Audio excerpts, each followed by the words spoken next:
Hola a todos y bienvenidos a mi canal de YouTube, donde encontrarás de todo un poco. En esta oportunidad quiero compartir un video basado en mi experiencia sobre un procedimiento que me realizaron hace algunos meses atrás.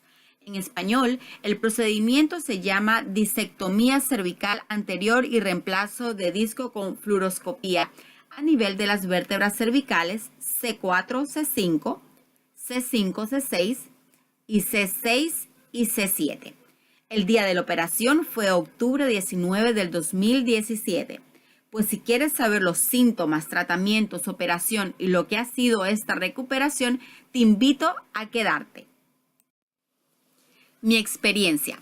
Como lo prometido es deuda, he aquí el video basado en mi experiencia, mis síntomas, operación y lo que ha sido la recuperación. Me he sentido en deuda con cada uno de ustedes que han demostrado todo su interés en mi salud. Por ello, he decidido hacer este video en español como me lo han pedido tantas veces. Pero lo quiero hacer diferente a muchos videos de los que encontramos en el internet. Quiero que más que nada este video sea educativo y utilizado con ese propósito únicamente. Y que a la vez sirva para crear conciencia y que por un descuido de una persona distraída, ya sea que vaya texteando, hablando por teléfono, puede causar daños graves a otros, incluso la muerte. Por favor, si usted maneja, no se distraiga con nada. Recuerde que ese segundo de distracción puede herir a otros. Piénselo. No soy médico, pero si hay médicos especialistas dentro de aquellos que vean mi video, si digo algo equivocado, por favor háganlo saber para hacer las correcciones necesarias y dar una muy buena información sobre lo que estoy segura que será un video muy útil e informativo para muchos. Compártanlo en sus redes sociales para ayudar a quienes están pasando por la misma situación. El día del accidente. El día 23 de abril del 2017, un día domingo alrededor de las 7:30 de la mañana, estando en una luz roja, esperando obviamente que esta luz cambie a verde, mi van fue impactada por un camioncito por el lado de atrás y todo el lado derecho del mismo. Es un carro familiar. Mi pareja era quien manejaba. Yo iba en el asiento delantero del pasajero. Mi hijo mayor de 7 años iba detrás de mí. Mi hijo menor de 3 años detrás del asiento del conductor. Veníamos de regreso de dejar a mi madre en el aeropuerto. En esa luz estábamos decidiendo a dónde íbamos a desayunar. Todo esto fue en cuestión de segundos. Aún con la luz en rojo, fuimos impactados fuertemente. Al principio no supe qué fue lo que pasó por los mismos nervios y tenía mucho miedo de voltear para atrás a ver a mis hijos, porque no sabía qué tan malo pudo ser. Mi hijo menor tenía restos de vidrios, de cristales de las ventanas que se rompieron y salpicaron a su silla. Tuvo cortaditas muy pequeñitas, nada de gravedad, gracias a Dios. El mayor, igualmente, no sé cómo salió ileso, pero esa fue la mano de Dios. Para aquellos que creemos en Dios, les digo, pudo ser peor si no hubiésemos llevado el cinturón de seguridad. Y al decir pudo ser peor, me refiero que aún no entiendo cómo fue que nos chocaron un día domingo, antes de las 8 de la mañana, calles completamente vacías, no habían más autos. Éramos los únicos en esa luz esperando que cambie a verde. A solo 5 minutos, tal vez menos, de llegar a casa. Y nos ocurre esto. Y frente a una estación de policía. Aquí verán fotos del accidente. Esta es mi van. Así quedó después de ser impactados. Y este fue el causante del accidente. Como verán, el causante del accidente no tiene ningún tipo de daños en su vehículo, puesto que salió ileso al igual que su conductor. Producto del accidente. Mi primer MRI en donde se ven las 4 herniaciones a nivel de mis vértebras cervicales. Síntomas inmediatamente después del accidente. Dolor muy fuerte en la parte de atrás de mi cuello, específicamente mi nuca. Me dolía mucho mi brazo como si hubiese sido dislocado. No podía dormir. No me fui con la ambulancia cuando llegó al lugar del accidente porque no creí que fuera necesario. Vi que mis hijos estaban bien, ninguno se quejó de nada y bueno, yo creí que el dolor básicamente era muscular y muy normal luego de tener un accidente. Pero fueron pasando los días y el dolor del brazo seguía y el dolor de cabeza era imparable, 24/7. Sí, 24/7. Hice como muchos hacen, me automediqué. Pues tomé ibuprofeno y me iba a trabajar porque, bueno, la vida sigue con o sin dolor aquí en Estados Unidos o en cualquier parte del mundo. Así que trataba de no prestarle mucha atención al dolor. Cuando los síntomas empeoran. El dolor del brazo no se iba por nada del mundo. Era como si me hubiese roto el brazo. Y eso que aguanto mucho el dolor. Y si digo que me dolía, era porque realmente me dolía demasiado. Era un dolor fuerte e insoportable. El dolor del hombro era cada día peor. A veces no podía ni levantar el brazo. El dolor de cabeza era permanentemente, es decir, era un dolor constante. Nunca se iba el dolor. El dolor era más fuerte al acostarme o al levantarme. Era como que si mi cabeza se quemaba por dentro. Y cuando caminaba, era como que si lo hacía todo en cámara lenta. Mi cuerpo no estaba en su lugar. Parecía que estaba flotando. Hasta ahora no sé cómo explicar esa sensación, pero si están pasando por lo mismo que yo, sabrán a qué es lo que me refiero cuando digo que estaban, pero no estaban en su cuerpo. Mis movimientos no eran acorde a lo que mi mente quería hacer. A causa de tanto dolor, dejé de dormir por meses. Trabajaba todo el día, me acostaba y me daban las 5 de la mañana y a causa del dolor yo no podía dormir. Lo intentaba, pero simplemente no podía dormir. A veces creo que me dormía del cansancio y a la hora o 2 horas después ya tenía que levantarme nuevamente. No fue nada fácil, pero tocaba levantarse aunque no quiera o no pueda. Como madre de 2 hijos, toca hacerlo por ellos. Ellos simplemente no entienden o no los puedes hacer esperar. Noté que mis brazos se cansaban mucho. Sin hacer ningún tipo de actividad, estaban todo el día cansados. Era como si hubiese hecho pesas por horas. Y eso que yo no hago pesas. Así que no entendía el porqué del cansancio en mis brazos. A los días de los síntomas antes mencionados, se me empezaron a dormir mis manos y mis dedos.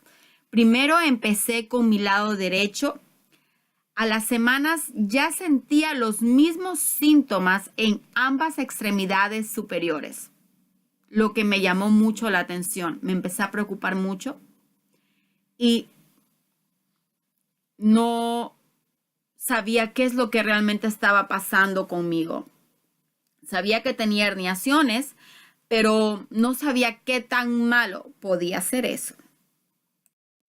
Pues en esta parte del video verán fotos de los masajes. Usé muchas cremas frías, cremas de calor que no ayudaban para nada. Tratamientos y test realizados. Las diferentes opciones que busqué fueron quiropráctica, tracción cervical, medicamentos para matar el dolor, relajantes musculares y medicinas para dormir. Obviamente todos fueron recetados. Terapia física, acupuntura, masajes, electricidad para estimular a los músculos, cambio en mi estilo de vida, un RMA, TAC, mielograma, EMG, y lo último que intenté fueron las tan famosas inyecciones epidurales. Fueron un total de 3, entre las cuales el bloqueo de nervios. Sin embargo, nada de esto solucionó o mejoró mi problema. y ya iba por mi cuarta inyección que ya estaba programada para el 25 de octubre del 2017. Pero conseguí cita con una neurocirujana, la doctora Elizabeth Trinidad, el día 18 del mismo mes. Así que esa era mi nueva esperanza y estaba decidida a hacer lo que ella decida para mí. Obviamente fue advertida que ningún tratamiento iba a solucionar mi problema, nada más que la operación. Obviamente busqué muchas opiniones porque no quería operarme. Busqué muchos especialistas y traté de todo y muy poco o nada aliviaron mis dolores. Eso fue lo que me motivó a buscar otra opinión.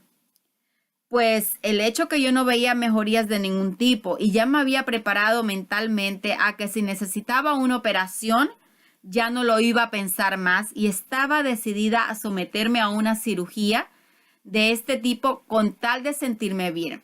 Seamos realistas. Soy una mujer joven, tengo 37 años, tengo 2 niños pequeños que aún necesitan de mí y que yo esté completamente funcional, sin estar bajo la influencia de ningún tipo de medicamento para sentirme bien o no sentir dolor. Dolor que al final de cuentas nunca se iba porque siempre estaba ahí. Inyecciones epidurales no siempre funcionan, solo en algunos pacientes. La mayoría de los episodios de dolor en los brazos a causa de una hernia discal cervical se resuelven dentro de un periodo que abarca unas pocas semanas a un par de meses. Sin embargo, si el dolor se mantiene por más de 6 a 12 semanas o si el dolor y la discapacidad que causan son severos, es posible que la cirugía de columna vertebral sea una opción razonable. La cirugía de columna vertebral para una hernia discal cervical suele ser una solución muy confiable. La tasa de éxito es de cerca de un 95 a 98% en términos de brindar alivio al dolor de brazos y mejorar el estilo de vida. A nadie le gustaría vivir con dolor constantemente, ¿o sí? Creo que no tenía mucho que perder, considerando que tenía al principio un daño en mis nervios de un 25 a 30%. Así que empecé a considerar la operación como la opción más conveniente. 3 inyecciones epidurales no fueron nada fáciles y aunque te anestesian, sientes el procedimiento y sí, duele. Y si digo que duele, es porque realmente duele. Con mi primera epidural dolió tanto que al día siguiente tuve un dolor de cabeza muy fuerte y fui incapaz de levantarme de la cama. Así que ese día no me pude ir a trabajar. Aprendan algo importante. Los organismos no todos son iguales o reaccionan por igual. Lo que a su vecino le hizo bien no quiere decir que a usted le hará el mismo efecto. No deje que su amiguito o familiar le diga que su dolor es psicológico o que todo es mental. No a todos les duele por igual, no todas las hernias comprimen nervios por igual y su dolor no debe ser igual al de otra persona. Si a usted le duele y sus pruebas dicen que son productos de discos herniados, pues a eso se debe el dolor. Habrá gente que le dirán, oh, sí, yo tengo 10 hernias y me inyectaron y me mejoré. Pues bien por ellos. Pero si la inyección a usted no le ayuda y han pasado más de 2 meses, piense en la operación. Tenga en mente que las inyecciones, no en todos los pacientes, la mejoría es inmediata. Muchos pacientes tienen mejoría en sus síntomas entre 3 a 7 días después de una inyección. Téngalo muy presente. Cuando veo esta foto, se me enchina la piel y les voy a decir por qué.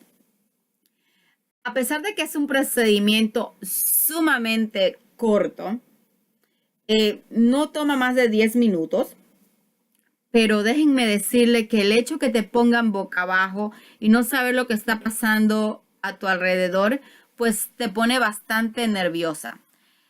Como ya les mencioné, te ponen boca abajo, te ponen anestesia local, duele, claro que duele, aunque hay personas que dicen que no sienten ningún tipo de dolor. En mi caso, a mí sí me dolió. He aquí otra fotito en la que están con aparatos muy avanzados, especializados, donde ven cuando ingresa la inyección hacia donde tiene que llegar el líquido que te ponen, el medicamento que va en la inyección para aliviar tus dolores. Aquí le dejo unas fotitos de lo que fue mi experiencia con la inyección cervical epidural. En la primera foto vemos 2 parches. Esa inyección fue bilateral. Pusieron 3 inyecciones y 3 inyecciones. En la segunda fue una sola. Y bueno, la tercera foto pues soy yo mirando para el frente. Lo que está en el cuello no es sangre. Es como una solución para desinfectar. Es lo que parece que se ha rodado en el cuello. Inyección cervical epidural. Una inyección epidural de esteroides es un suministro de un potente medicamento antiinflamatorio directamente dentro del espacio epidural. No es lo mismo que la anestesia epidural administrada justo antes del parto o para ciertos tipos de cirugía. Luego de ponerse una bata quirúrgica, será acostado boca abajo en una mesa de rayos X. El proveedor de atención médica limpia el área de la espalda donde introducirá la aguja y es posible que use medicamentos para insensibilizarla. Le pueden dar un medicamento para ayudarlo a relajarse si está muy nervioso, pero no es común. El proveedor de atención médica introduce una aguja en su espalda. Probablemente use una máquina de rayos X que produce imágenes en tiempo real para ayudar a guiar la aguja hasta el punto correcto en la región. Se inyecta una mezcla de esteroides y anestésico en el área. Este medicamento disminuye la hinchazón y la presión sobre los nervios más grandes alrededor de la columna vertebral y ayuda a aliviar el dolor. Usted puede sentir un poco de presión durante la inyección. La mayoría de veces el procedimiento no es doloroso, pero depende del paciente. Hay quienes son más sensibles y sí sentirán dolor. Es importante no moverse durante el procedimiento porque la inyección necesita ser muy precisa. El procedimiento es súper rápido, dura entre 10 a 15 minutos. Después de la inyección usted puede irse a su casa, pero eso sí, es importante que vaya acompañado para que maneje de regreso. Inyección cervical epidural. Por favor, darle al link que les dejé en la parte superior para que tengan una mejor idea de lo que son este tipo de inyecciones epidurales. Imagino que es el mismo procedimiento para cervicales, dorsales o lumbares, pues según donde sea la lesión, pues serán aplicadas. No sé si serán dolorosas en otras áreas, pero las del cuello sí duelen. Recuerda que en este tipo de inyecciones no se pueden mover ni dar brincos ni alterarse. Si tienen fobias como yo, por favor traten de calmarse. El mínimo error por causa de sus nervios pueden causarles una lesión grave y permanente.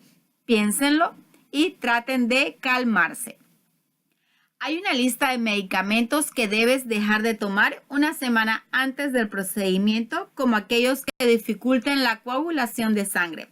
Esto incluye la aspirina, ibuprofeno, Advil, Motrin, Plavix, Coumadin, naproxeno, heparina, entre otros. Es una lista bastante amplia, así que no te olvides de preguntar por la lista a tu médico y hacerle saber todos los medicamentos que estás tomando, aunque estos incluyan tés o pastillas de contenidos herbales.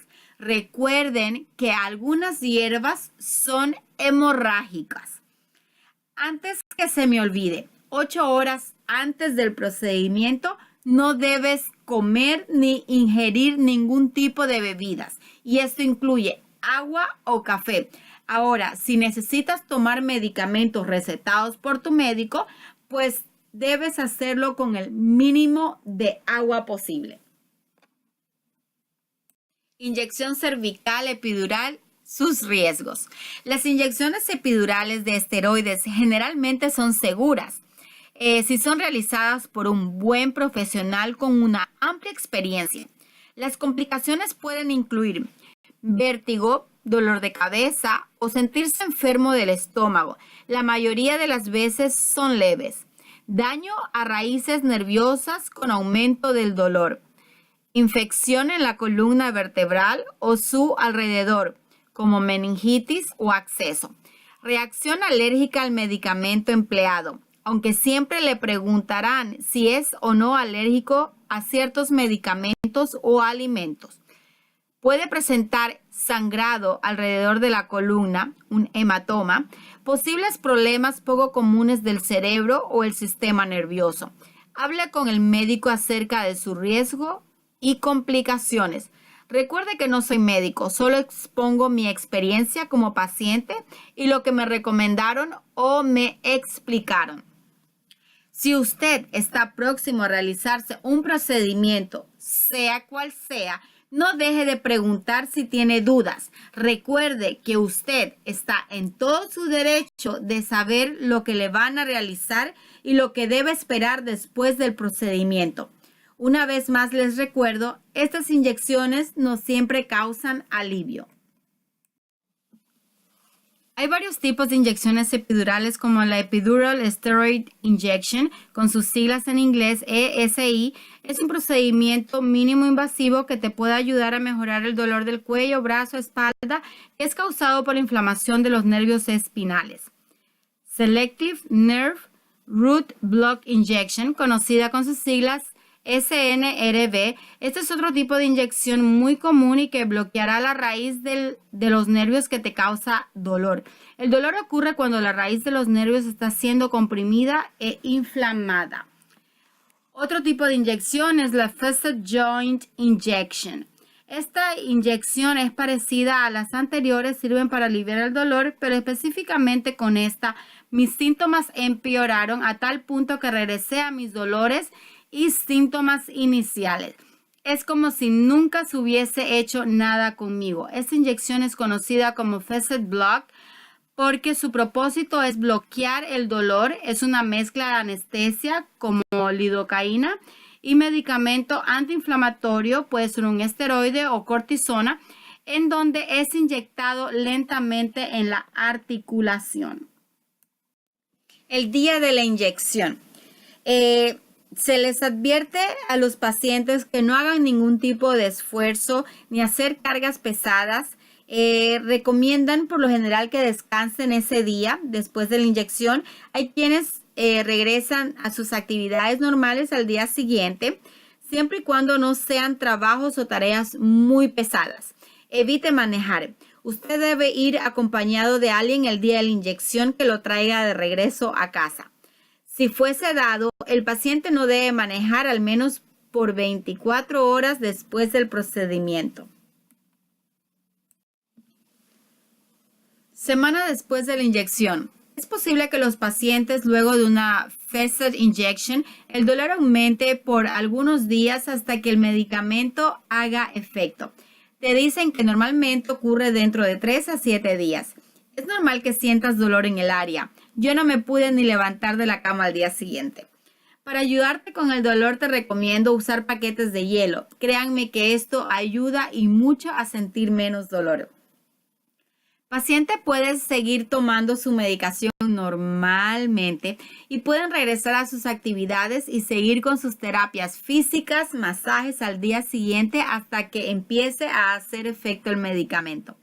Si el dolor es moderado, puedes realizar tus ejercicios y actividades con moderación, obviamente. Nada de cosas extremas ni levantar cosas pesadas. Si el dolor mejora progresivamente en 1 o 2 semanas, es importante que si aumentas tus actividades físicas, sea de poco a poco para evitar un daño más grande. Síntomas de una hernia en un disco cervical. Tenemos 7 vértebras cervicales numeradas de la C1 hasta la C7. Y aunque usted no lo crea, o a lo mejor lo desconocía, según donde se encuentre la hernia son los síntomas, como dolores de cuello, hombros, brazos, manos, dedos, etc. Por ejemplo, la enumeración se realiza de arriba hacia abajo, es decir, que el nervio que se ve afectado por la hernia de disco cervical es el que sale de la columna vertebral a esa altura, por lo que al nivel C5, C6 es la raíz del nervio C6 la que se ve afectada. Como que algo complicado de entender, ¿verdad? Pues déjenme explicarles en mi siguiente slide los síntomas que presenté según mis vértebras afectadas. Mis síntomas de una hernia en un disco cervical C4, C5 y C5, C6. C4, C5. Una hernia a este nivel puede causar dolor en los hombros y debilidad en el músculo deltoides que se encuentra en la parte superior del brazo y hacia atrás, y no suele causar entumecimiento y hormigueo. C5, C6. Una hernia de disco en la C5, C6 puede causar debilidad en los bíceps, los músculos que se encuentran en la parte frontal de los brazos y en los músculos extensores de las muñecas. El entumecimiento y el hormigueo junto con el dolor pueden irradiar hacia el lado del pulgar de las manos. Este es uno de los niveles más comunes en los cuales se puede producir una hernia de disco cervical. Mis síntomas de una hernia en un disco cervical C6, C7, C7 y T1. C6, C7. Una hernia de disco en esta área puede causar debilidad en el tríceps, que son los músculos que se encuentran en la parte posterior del brazo y se extienden al antebrazo, y en los músculos extensores de los dedos. El entumecimiento y el hormigueo, junto con el dolor, pueden irradiar hacia el tríceps y el dedo pulgar. Esta es también una de las áreas más comunes en las que se puede producir una hernia de disco cervical. Ahora, C7-T1. Este nivel está localizado en la parte inferior del cuello, donde la columna cervical se junta con la espalda alta o torácica. Una hernia en este lugar puede causar debilidad en la empuñadura, junto con entumecimiento, hormigueo y dolor que irradian hacia el brazo hasta la zona del dedo meñique. Estos son los típicos patrones de dolor asociados con la hernia de disco cervical, pero no son absolutos. Algunas personas simplemente tienen una composición diferente a la de los demás y por lo tanto su dolor de brazos y otros síntomas son diferentes. El patrón de dolor de una hernia de disco cervical se denomina radiculopatía cervical. Resumen de mis síntomas. Dolor de cabeza, demasiado fuerte. Sentía que me quemaba por dentro. Básicamente la mayoría de mis dolores eran un calor interno difícil de explicar. 24/7. El dolor era más fuerte a la hora de acostarme o al levantarme. El insomnio. Era tan fuerte el dolor que dejé de dormir. Siempre estaba cansada por el dolor que no me dejaba dormir. Tomaba medicamentos fuertes para el dolor, relajantes musculares y pastillas para dormir. Nada de eso funcionaba. Brazos cansados. Todo el tiempo. Se me caían las cosas de la mano.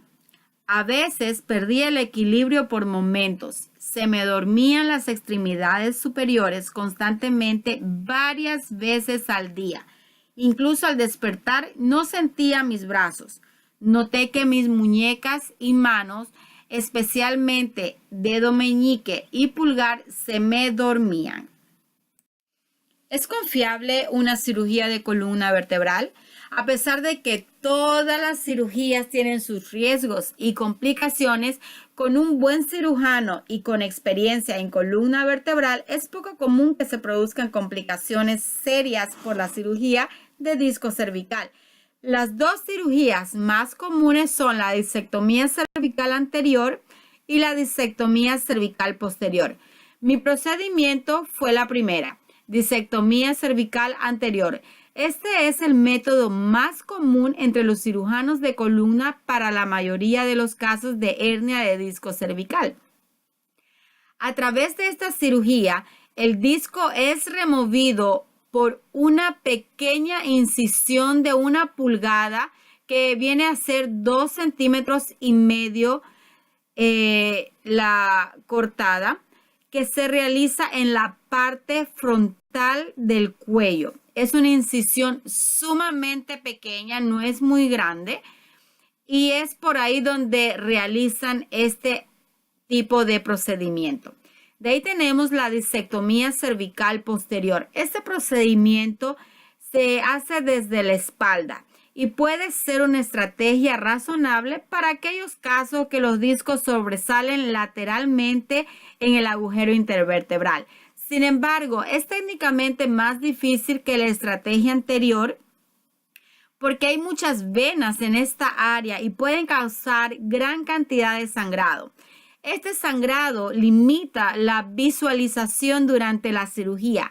Este procedimiento también requiere de una mayor manipulación de la médula espinal. A continuación, les explicaré mi experiencia y cómo es el procedimiento junto a la recuperación. Te invito a mirar el siguiente video en YouTube bajo el título de Cervical Total Disc Replacement para que tengas una idea más clara de lo que es el procedimiento en sí. En el siguiente slide voy a poner fotos más explícitas sobre este procedimiento si no pudiste ver el video.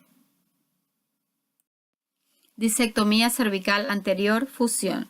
Como ven en esta gráfica, hacen un corte de unos 2 a 3 centímetros aproximadamente en el cuello, tomando de referencia la tráquea, donde hacen el corte hacia afuera. La tráquea posteriormente será movida hacia un lado para poder tener acceso a las vértebras que se encuentran detrás de esta. Durante el proceso, previamente te ponen anestesia general y eres entubada. Disectomía cervical anterior, fusión.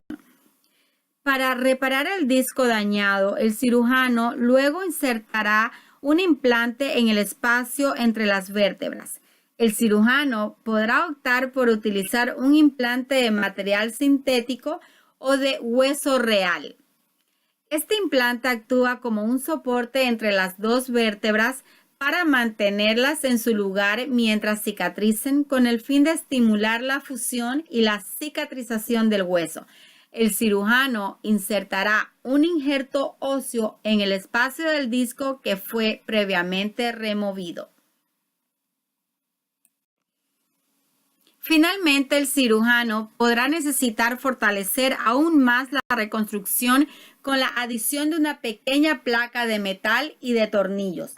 Esta ayuda adicional puede contribuir a la cicatrización del hueso. Luego, el cirujano terminará la operación mediante el cierre del área de la incisión y podrá optar por colocar un pequeño drenaje en el sitio por un día o dos. Con el transcurso de varios meses, las vértebras y el material de injerto óseo en el interior del implante se fusionarán y formarán un bloque sólido. He ahí su nombre de disectomía cervical anterior, fusión. En este procedimiento la recuperación es más lenta, posiblemente te lleve unos 6 meses. Disectomía cervical anterior y reemplazamiento del disco. Este es el procedimiento que me realizaron.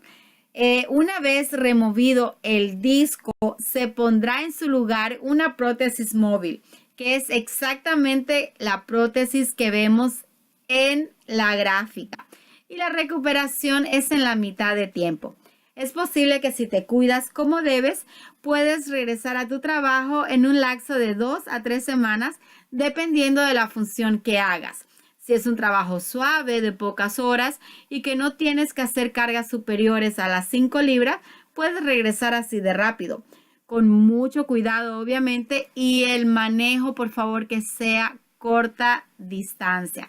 No puedes manejar largas distancias. Recuerda que esta operación es sumamente delicada y necesitas de cuidados especiales. No necesitas un collarín en vista de que la prótesis es móvil, pues debes realizar movimientos del cuello despacio. Puedes mover tu cuello hacia la izquierda o derecha y por los primeros días pues no podrás agacharte ni mirar hacia arriba, ni mirar hacia atrás, ni hacia abajo. Al menos dentro de las primeras 2 semanas. Después de esto, pues sigue las instrucciones que te dé tu cirujano. Antes de la operación se te pedirá que dejes de tomar ciertos medicamentos que son anticoagulantes para evitar posibles sangrados. Si es una operación programada, deberás dejar de tomar medicamentos al menos 5 días previos al procedimiento. En mi caso, mi operación fue de emergencia e inmediatamente me tuve que realizar exámenes de laboratorio de rigor como sangre, orina y también un electrocardiograma. A continuación, verás fotos más explícitas del procedimiento, anestesia general, entubamiento y empezarán a tomar de referencia tu tráquea para hacer el corte, como te lo dije anteriormente. Tu tráquea la pondrán un poco de lado para tener acceso a las vértebras que se encuentran en su parte de atrás. Aquí en esta gráfica están viendo fotos más explícitas de lo que es la marcación, lo que es el corte, y más adelante seguiremos viendo más fotos sobre lo que es este procedimiento en sí.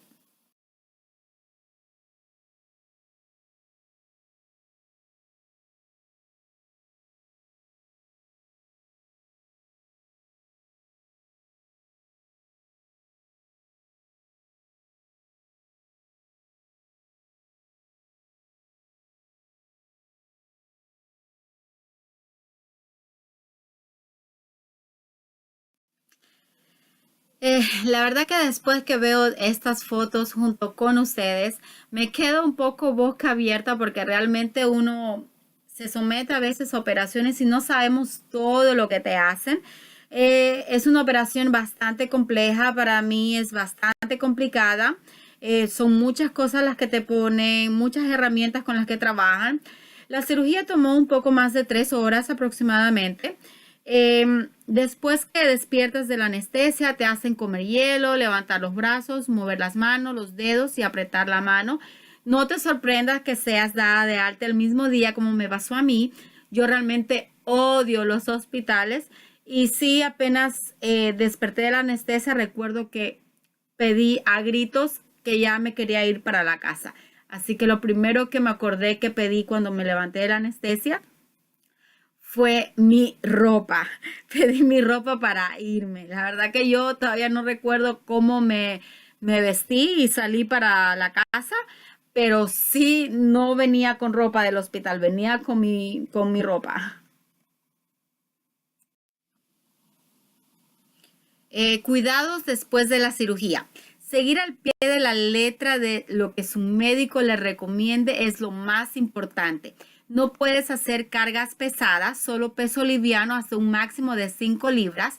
No puedes doblar tu cuello muchas veces más que lo estrictamente necesario. No debes realizar actividades fuertes o de largos periodos de tiempo. Es posible que tengas ciertas limitaciones por semanas. Incluso puede tomar meses dependiendo de su proceso de cicatrización.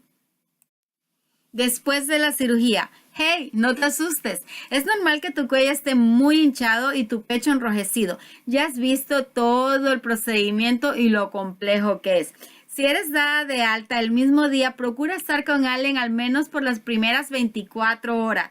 Es muy común que luego de esta cirugía la garganta se te seque, que sientas como una mucosidad o coágulos en la tráquea que te hacen despertar cada 5 minutos para escupir o tomar agua. Pero aquí te doy un tip. Toma líquidos con un sorbete. Así evitarás tirar la cabeza para atrás y también se te hará mucho más fácil la tomada de líquidos. ¿Necesitarás ayuda para levantarte? Claro que sí. Deben colocar una mano en tu pecho y la otra mano en tu espalda. Con tu mano tomarás el brazo de esta persona para sujetarte y podrás levantarte de una manera más fácil y menos dolorosa a que lo hagas por ti sola. Puedes dormir normal con una almohada o sin ella. En mi caso dormí las primeras 2 semanas casi sentada con muchas almohadas porque se me hacía más fácil el levantarme para ir al baño. También necesitarás asistencia para ir al baño, porque es un poquito complicado bajarte los pantalones o subírtelo. Cuando te sientes en la taza del baño, te recomiendo que lo hagas con la espalda lo más recta posible. Es difícil, incluso hasta cuando toca bañarse, debes hacerlo con mucho cuidado y lo más importante, no debes mojar la herida. 24 horas después de la cirugía. Sí, esta soy yo después de 24 horas de mi cirugía. Se me hizo súper difícil encontrar una posición cómoda. No la hay. De por sí se los digo, no existe una posición cómoda. Te recomiendo que por favor tomes por lo menos los primeros 3 días solo líquidos.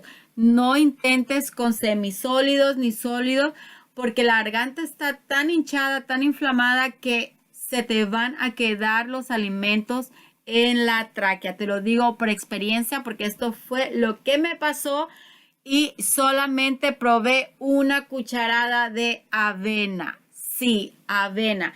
Y se me quedó un poquito por ahí, tuve mis complicaciones, así que al menos los primeros 3 días tengan muchísimo cuidado con los alimentos que ingieren.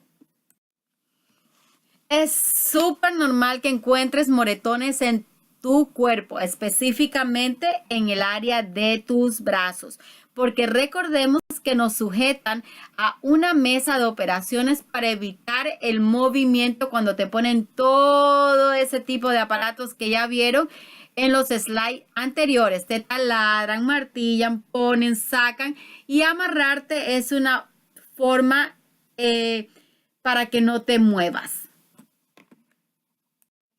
Llamada al 911 en mi cuarto día de operada, 23 de octubre del 2017. Bueno, yo ya les dije anteriormente que yo detesto los hospitales y me tocó regresar a mi cuarto día de operada. Tuve ciertas complicaciones. De por sí tenía muchas complicaciones para comer, por eso que la dieta es de líquido, pero tenía que tomar mis pastillas. Recuerdo que una de las pastillas que yo tomaba era muy grande. Yo la partía igual en 2, pero como a las 10 de la mañana del día 22 se me quedó una pastilla en la garganta. Me asusté mucho, empecé a beber mucha agua, traté de comer una avena que yo me había hecho porque pensé que a lo mejor como era un poquito más semisólida, a lo mejor me iba a ayudar a empujar la pastilla para atrás. Empecé a tomar líquidos tibios para que me ayuden a bajar la pastilla. Bueno, yo creí que se había bajado la pastilla. Después seguí tomando mis medicamentos durante el resto del día como normal, pero como a las 2 de la mañana, amanecer del día 23, me iba a tomar las otras pastillas, pero tenía ya tanto dolor a esta hora de la madrugada que sentí que me empezó a faltar el aire, no podía hablar bien, no podía respirar bien. Era un dolor muy fuerte, muy insoportable en mi pecho, sobre todo mi garganta, mi espalda. Fue muy frustrante hacer mi llamada al 911 porque apenas si podía hablar y explicar mi condición médica.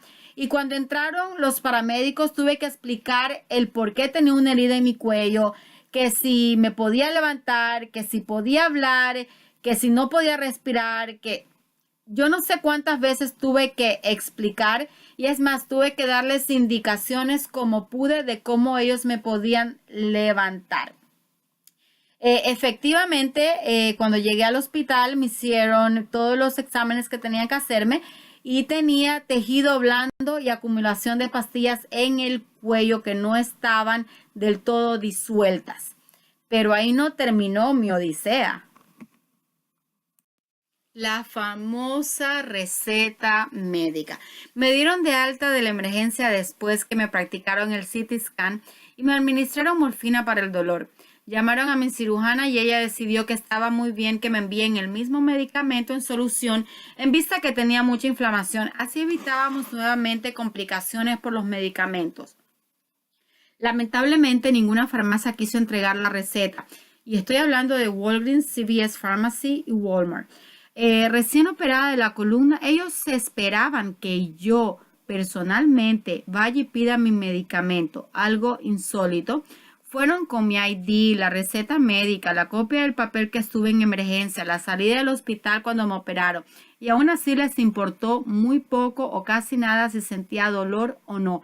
Y hubo una de las farmacias en la que se le dijo a mi novio que si quería la medicina regresara entre 2 o 3 horas a ver si es que convencía al de la farmacia, y si él aceptaba en hacer el medicamento le tomaría de 7 a 10 días laborables para que esté lista. ¿Really?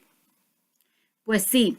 Así que la verdad desistí de seguir buscando el medicamento y acepté que me machuquen o trituren las pastillas. De alguna manera tenía que tomarme mis medicamentos. ¿Problemas para tomar tus medicamentos? Pues esta fue la solución que encontré. Triturar las pastillas y mezclarlas con yogur, miel de abeja, puré de manzana, y en todas me sabía a rayos. Súper amargo el medicamento. 5 días después de la operación. Aquí unas fotos mías a la semana de operada. Como ven, aún tengo mis brazos morados. La hinchazón del cuello ha bajado considerablemente. Ya no se ve el bulto tan grande que se miraba en mi cuello. El dolor es menos. Y ya pude comer alimentos más sólidos. Aún trituro las pastillas porque no es mi intención regresar al hospital. Tengo mucha sensibilidad en la garganta, como que me pica mucho, pero es por dentro. Eso quiere decir que está cicatrizando la herida. 16 días de la operación. Sigo en mi reposo en cama, como se me recomendó, nada de fuerza, nada de estrés, nada de corajes, ni a andar gritando. Me levanto para lo necesario, me siento también de vez en cuando. Trato de usar ropa muy holgada o suelta para que no se me dificulte ponérmela, ni para subírmela o quitármela. No es bueno hacer fuerzas para ponerte la ropa o cuando te toque ir al baño.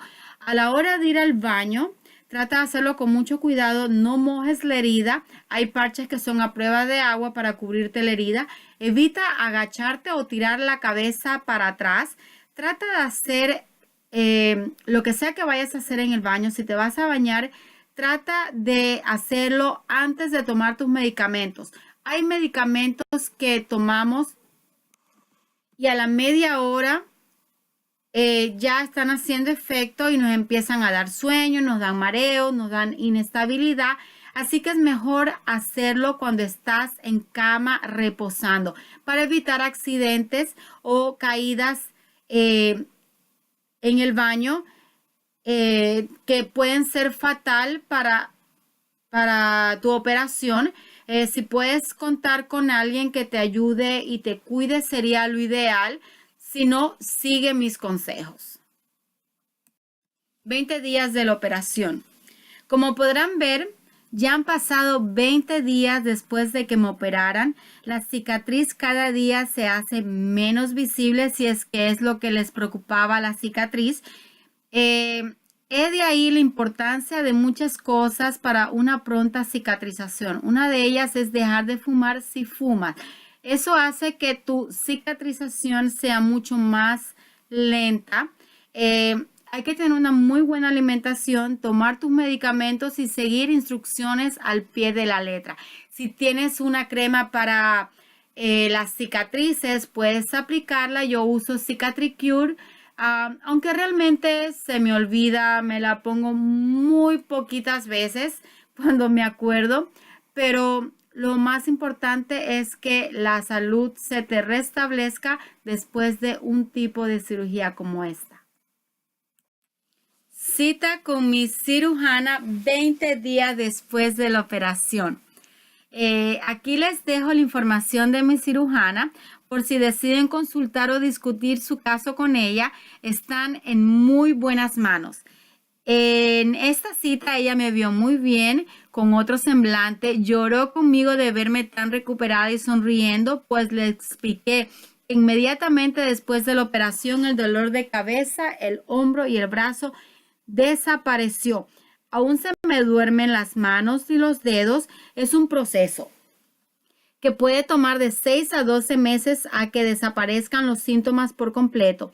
Ella lloró conmigo porque no se esperaba tan buenos resultados. La operación fue de emergencia porque corría el riesgo de perder mis extremidades, en el sentido que no hubiese podido ser capaz de moverlas por la pérdida de la sensibilidad, sobre todo mi brazo derecho, que casi ya no lo sentía.